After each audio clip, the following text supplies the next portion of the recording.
Paul Patterson. Paul has become a small school coaching legend around the United States and has over 3 decades at Taylor University.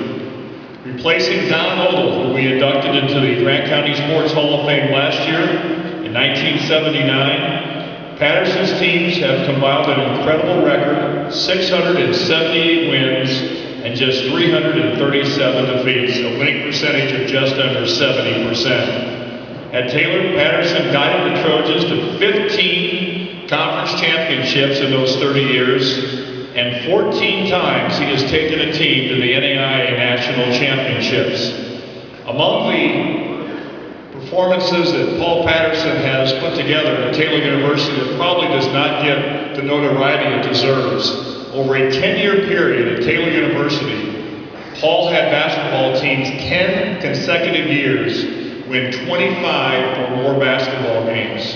25 wins or more, 10 consecutive years. That has only happened 3 times in the history of college basketball. Once at Lipscomb, the university down south, and the other school, of course, UCLA. Not all of Paul Patterson's success came on the court. Check out this statistic, and I'm sure Coach would tell you this means more to him than anything I've just spoken of.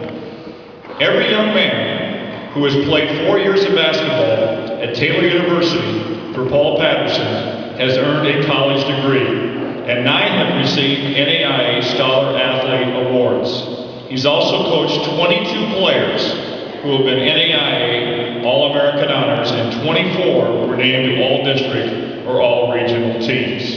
If you ever get a chance to grab the Taylor University press guide, I ask you to look at the page where they list all of the players who played for Paul Patterson at Taylor University and to see what they are doing today. It's an incredible list of success. It is my honor at this time, as someone who does broadcast Taylor University basketball games, to induct into our Grant County Sports Hall of Fame the one and only Paul Patterson.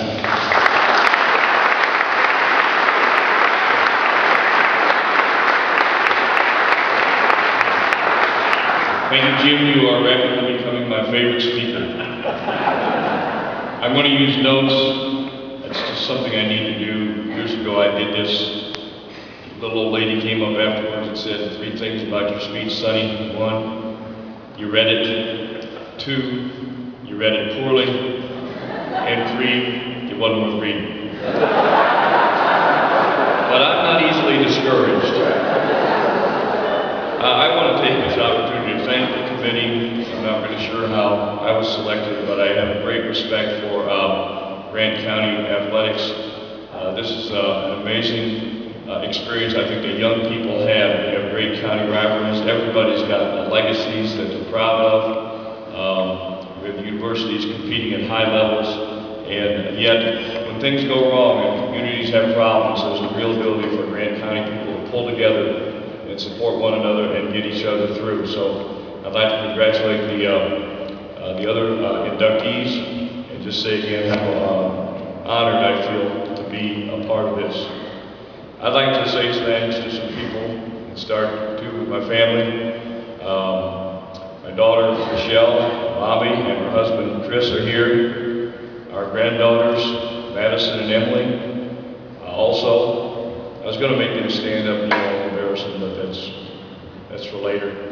My son Shannon is in New Orleans, could not be here.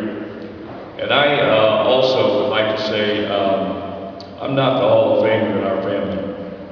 That's my wife Phyllis. It's not an easy thing being a coach's wife. I think the patience, the ability to adapt, be a single parent, all of those things that happen over a period of years, I really appreciate that. Again, Jim talked about civil rights in the book. I think there might be 2 copies of that. I'd also like to express appreciation for the opportunity to work in a place like Taylor University, where we have a faculty and staff who work together in the classroom and campus activities to prepare followers of Christ for lives of significance beyond college. That's not a small thing. It's a major responsibility, but a very rewarding one.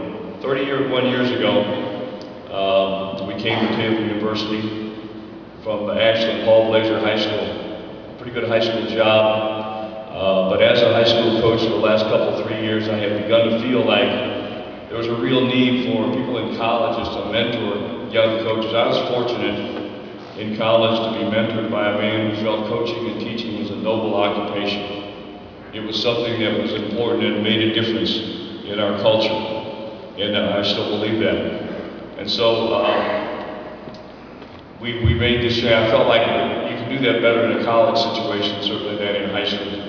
And then I also thought that the athletic world needs to see Christian athletes do this well, to perform at a high level with excellence, do things the right way, and especially in a team activity, where it's about something bigger than ourselves. John Wooden said the star of the team is the team.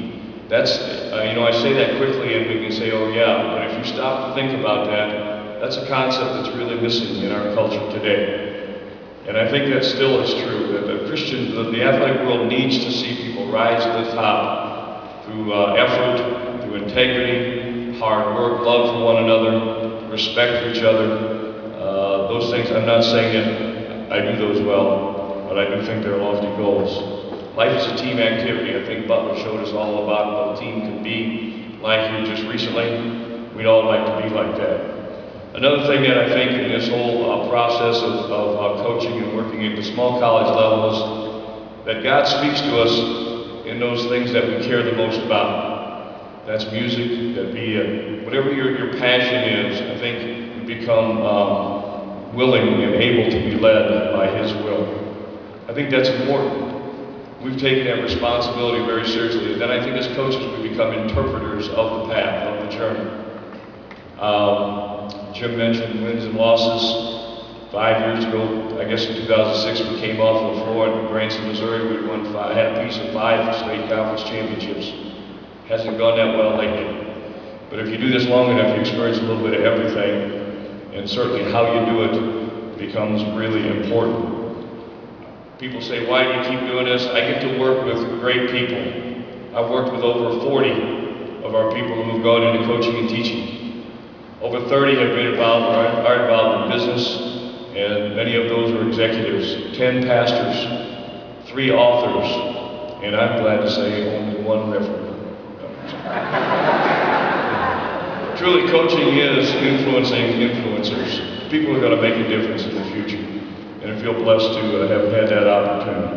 I'd like to thank God, and I do all the time, for His guidance, for His strength, for His presence with us, for the wisdom He provides in trying to do this as well as we can. And thank you again. I appreciate the opportunity to have this honor, and thank you very much.